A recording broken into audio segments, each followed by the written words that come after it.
disorders. So there's a whole world out there of research that could take place that then looks at the biochemistry of the brain, the effect on dopamine, how nicotine can potentially boost dopamine levels, which has a wide variety of applications across different mood disorders. So I think, you made the point very well there that there's a lot of research backing this information. And as you said, that people that are trying to move away from smoking this but still have those chemical benefits from nicotine, there are other products. You mentioned e-cigarettes, there's nicotine replacement therapy, heated tobacco products, and even snus that provide nicotine in a more safe way. And I think, like you said, the benefits on mental health without the damaging effects of smoking is evident. Ilna, would you have any comments or questions to elaborate on these points for Michelle? Or anything you want to say at all?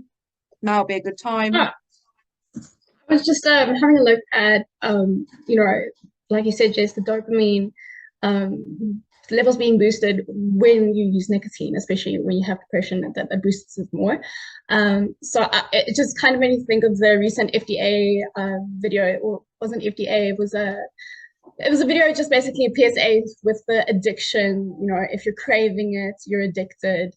And just like the similarities between addiction and dopamine and help with people with depression, ADHD, and other mental health disorders, and how the correlation between addiction and dopamine can actually cause people to think that nicotine is bad, when in fact it's just the chemicals in your brain reacting to the stimuli. Yeah. And I mean, this is so. I want to add. I just recently encountered this study, and I was very sad to see that it doesn't appear that anyone has really followed up on it yet, as far as I'm aware. But there was a study done in mice, so it's not a human body that they did this in, so that's something to keep in mind. However, what they found was that nicotine completely reversed something called hypofrontality, which is, it's sort of, I mean, for an easy way to put it would be to say kind of a lazy frontal cortex activity. And that hypofrontality is seen in people who are schizophrenic, as well as people who are in the end stages of severe addiction. And so nicotine administration completely reversed that hypofrontality. So this isn't just, I mean, dopamine is one thing, but then that's a whole nother mechanism that's happening in the brain chemistry. And so that's, obviously you have schizophrenia on one side, which this could explain, along with dopamine, one of the reasons that nicotine seems to be helpful for people with disorders like schizophrenia.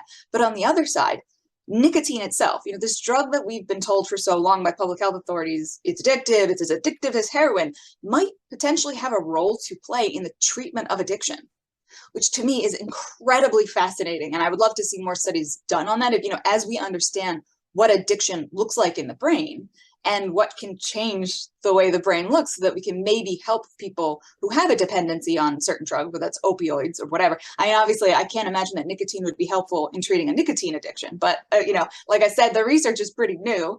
There needs to be a lot more, especially in actual human beings. But that's what nicotine does. And I agree with Dr. Newhouse. And this is one of the reasons that I have become so fascinated with nicotine, is that it is truly fascinating. And it does so much. And there is nowhere near the amount of research done on this chemical based on the wide variety of things that it appears to do. And that's when I was doing my research for the Global Forum on Nicotine, and I was looking at all the various, tribal peoples around the world and their practices of, traditional medicine.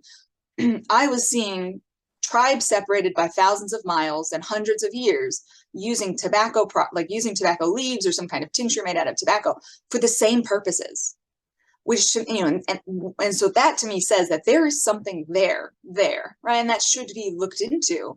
And then you can see that pharmaceutical companies are 100% doing this. They are becoming aware of the powerful effects of nicotine as a chemical and are starting to test it. I know, for example, I think Japan Tobacco actually holds a patent on a pediatric eczema cream.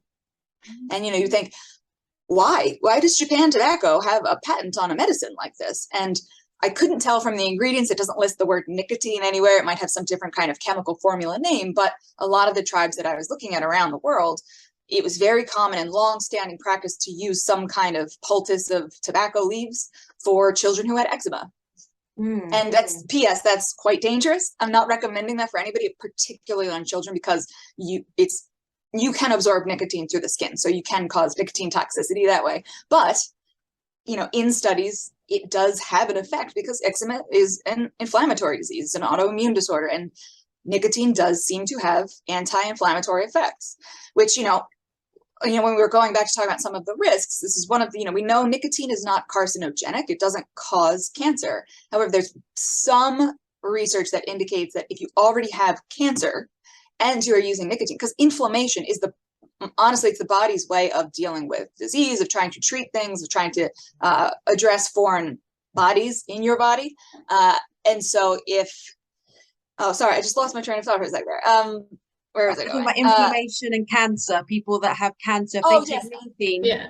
Thank you very much. Yes. So, you know, if you have cancer, you want some inflammation for the body to try and attack it, to try and kill the cancerous cells. And nicotine might, in some ways, not promote the spread of, but prevent your body from stopping the spread of a cancer that already exists. But that research is new. It's not clear how much that risk is, how much risk is involved there. But that is something to think about and should be researched, of course.